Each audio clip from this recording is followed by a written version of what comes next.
You're listening to the Trading Bear Podcast. This is episode 29, Daily Show.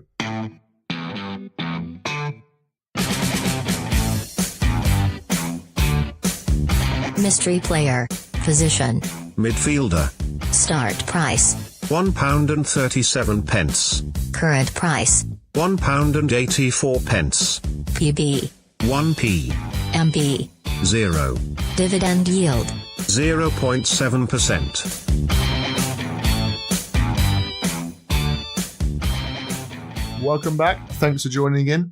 In the news today, Sergio Aguero grabs a goal and assist as Manchester City return to the top of the Premier League after a 2-0 win away to Fulham. After the match, Guardiola confirmed the slight injury concern after withdrawing Aguero early in the second half, stating, "He says he's felt something, but hopefully he's not injured. He decided on not continuing. Hopefully it will not be a big issue. We will see tomorrow, maybe the day after tomorrow." We await further news on that one then. Elsewhere in Spain, Messi scores another double in Barcelona's 2-0 derby win at home to Espanyol. And Zinedine Zidane adds fuel to the fire when asked about the recent Paul Pogba rumours to Madrid, saying, "I know him personally and I like him a lot." And with direct quotes like that from Zidane, this story doesn't seem to be going away anytime soon. Away from the transfer rumours, we return back to a normal Saturday busy day of club action, and let's have a look at today's risers and fallers. And first up, we have the young Liverpool striker who recently returned from injury. It is, of course, Rhian Brewster, who's gone up 20p today and now sits at £1.89.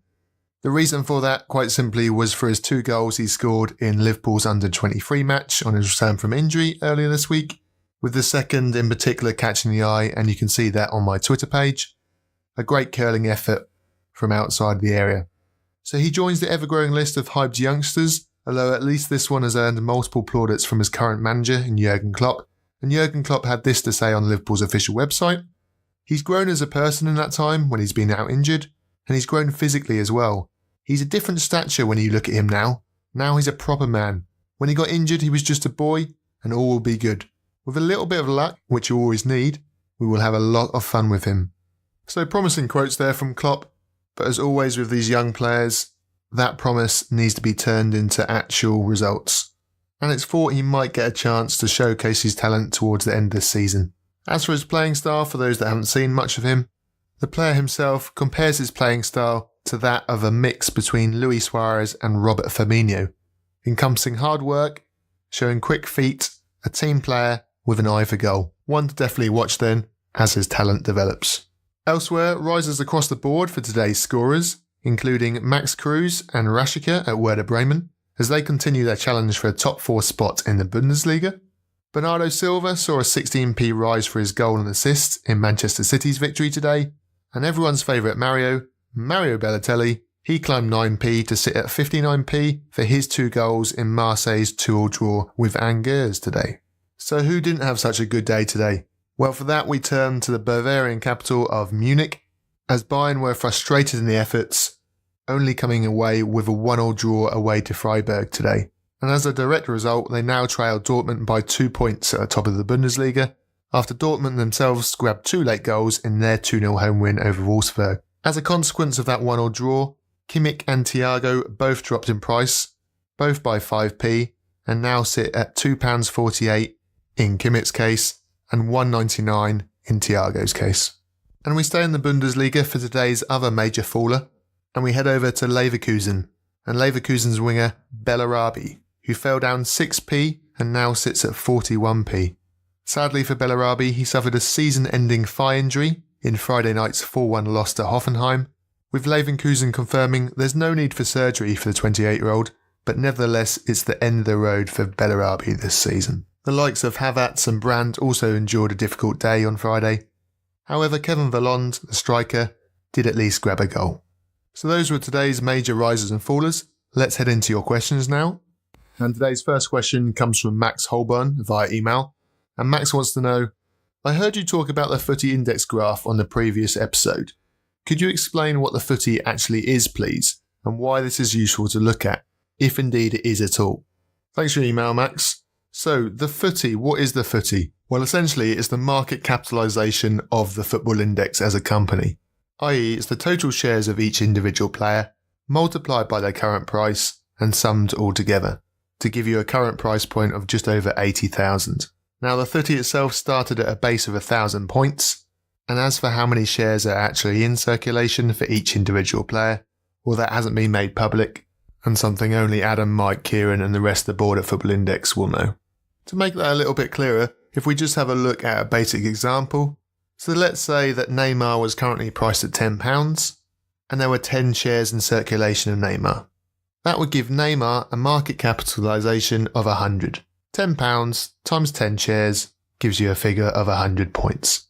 If you add that to the starting base of 1,000 points when the footie was first introduced, then the market cap with just Neymar would be 1,100 points. So that 80,000 is the market cap for all the players on the platform. Originally it was just the top 200, but it now contains all the players on the index, with their individual price multiplied by their shares in each player, giving that total sum.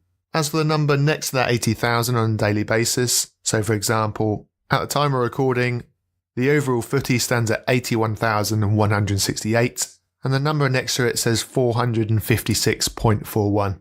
What the smaller number is just that 24-hour period of growth, or loss as the case may be. So why is this useful and why might we want to look at it?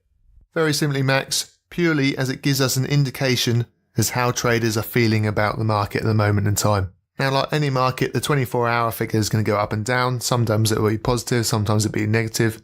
But if over a period of time there is a general upwards trend, as you can see there is in the footie index, then that's a very positive sign that the general sentiment from the traders is that the platform is growing and that they want to invest money into the product.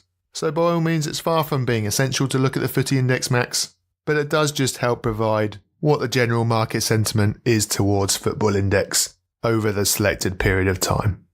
Today's second question comes from Index Ian via Twitter, and Ian asked, I've heard the timing of when Football Index pay out their in-play dividends has changed.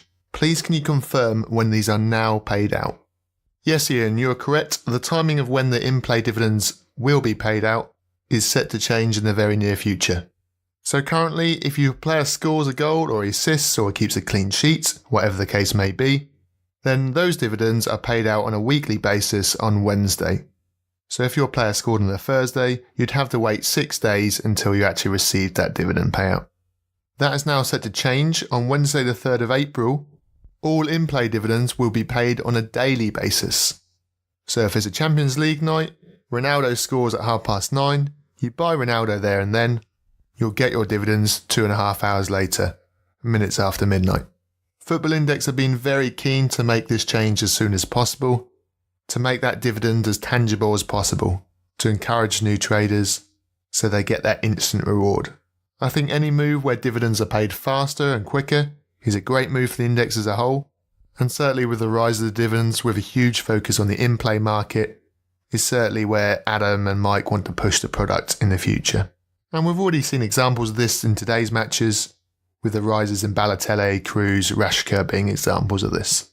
Now, a few months ago when they first announced that they hoped dividends to be paid on a daily basis as opposed to a weekly basis, they also revealed their ultimate aim was to pay all dividends real time. So as soon as a player scored, that in-play goal dividend would be credited to your account instantly. Now, I don't think that's going to happen this season, but I certainly didn't expect the daily payout to be so quick after the share split, so who knows, that might come in sooner.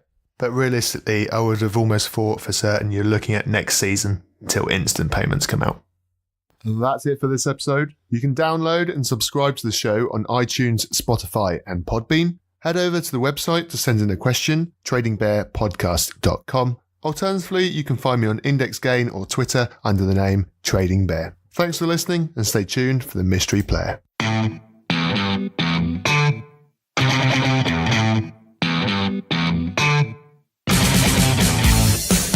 Mystery player. Position. Midfielder. Start price. £1.37. Current price.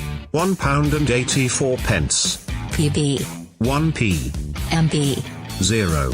Dividend yield. 0.7%. Trading Bear.